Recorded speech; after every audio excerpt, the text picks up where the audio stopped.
If you're like me, you may not know exactly who MotionWarrior is, and I do not blame you. MotionWarrior is a storytime animator who started doing YouTube around the time every other YouTube animator did. You may be wondering why I'm talking about a storytime animator right now, but let me explain.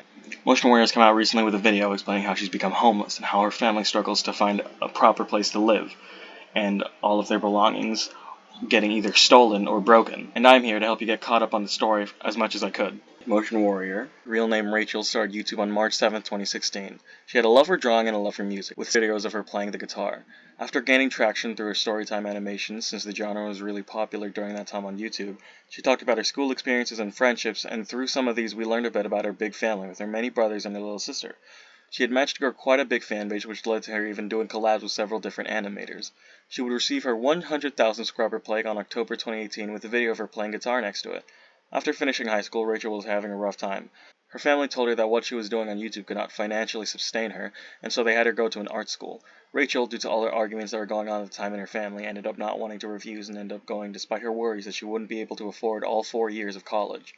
During this stressful moment in time, they couldn't really find time to do YouTube while in college, especially something as high effort as a storytime animator. Once Rachel had found time to finally make a video for her channel, they had struggles getting into people's feeds at this time, which caused stress and their assumption they had become shadow banned on YouTube.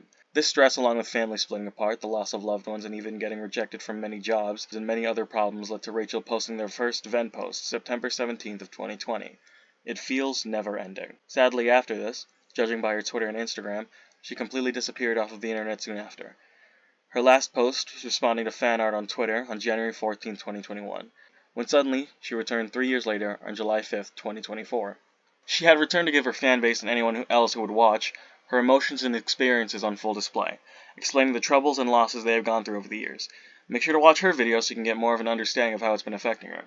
Rachel explained how she and her family are now homeless after being evicted, again, on June 13, 2024.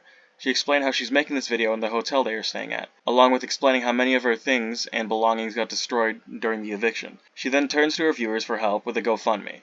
At this current time, the GoFundMe has $46,209 donated, with the goal of $859,000. While quite an insanely high number, it is explained why in the GoFundMe. Rachel goes into detail about how their family had invested in a pay-to-own plan and have been steadily working on it for 15 years, when apparently their landlord's son had began an eviction, and the attorney they hired, who was supposed to help halt the eviction, had suddenly disappeared. This same landlord's son is also responsible for the destruction of Rachel's fence and shrubs her family had built and grown back in November. Thus, Rachel and her family had their things thrown into bags by workers, everything including furniture and fragile belongings all being thrown into the street, with many of them breaking then and there, with her and her family rushing to put it all into the moving truck before the town garbage apparently threw their belongings into the dump truck. Now they are apparently hopping from hotels to motels while struggling to pay for the storage units that hold all of their belongings, all while her brother is diagnosed with Asperger's, her dad has cancer, and she has COVID. Their main struggle is the fact they live in an expensive part of New York, where there's not much affordable housing, so that's why the GoFundMe is $859,000, because she wants to fully buy an entire house with that money. 2 days after the video and GoFundMe are released, Rachel tweets about how the compassion and love she has received is overwhelming, saying she has never seen this side of the internet, and it's completely different to what she was expecting when she uploaded the video. A day later, on July 8th, she uploaded 2 videos on Instagram of old videos of her playing music on her keyboard, along with more gratitude for all the love and support she's been facing, admitting she was still fearful but that she might start having a little bit of hope in these difficult times. In July 15th, other than a reply on her Twitter about how she would keep us updated if the situation got any worse, that's all for July. On August 7th, Rachel returned to Twitter to say, "Although it's nice to know what you want in life, having big dreams and desires can hurt. A lot. You just want to go and do it." Along with a video on Instagram of another old recording of audio of her playing piano, explaining how playing piano helped ease her mind in the moment. On the 11th, Rachel gave us an update on GoFundMe, where she talked about how she appreciated everything everyone has been saying to her. Although even with all the positives going on, things weren't getting any better for her situation with her family, due to her still struggling to find a job and their vehicle problems. On the 12th, Rachel shared a Hatsune Miku figure she had gotten on her 12th birthday over a decade ago, showing how it had been broken during their eviction.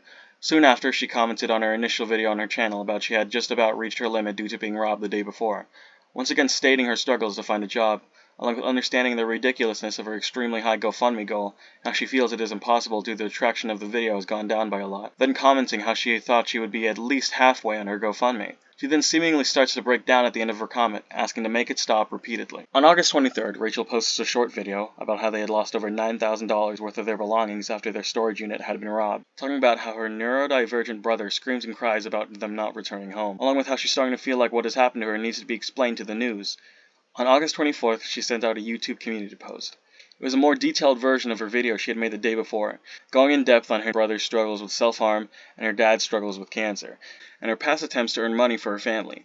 She also elaborates on her statement at the end of her video, explaining how she wants popular creators to spread the story, hoping to get it to the news, even adding Markiplier, Jacksepticeye, Moist Critical, Lily Pichu, and Disguised Toast. If any of you are familiar with the last YouTuber who attempted to gather many YouTubers up for a cause, you can understand that I am a bit iffy with this decision. I would also like for you to know that I haven't been following the story when it first began, so I most likely have missed a lot of Instagram stories with more information. And if anyone has that information, feel free to leave it in the comments below. When she sent out her community post, she had also updated her Instagram story, once again saying she's grateful and she wants the fanbase to make a hashtag to really get it trending on Twitter so she can get revenge on her landlord's son who has done this to her family. At the time of making this video, her final post was a tweet explaining how she's going to keep us updated when she figures out a hashtag to use, saying that we were in this together.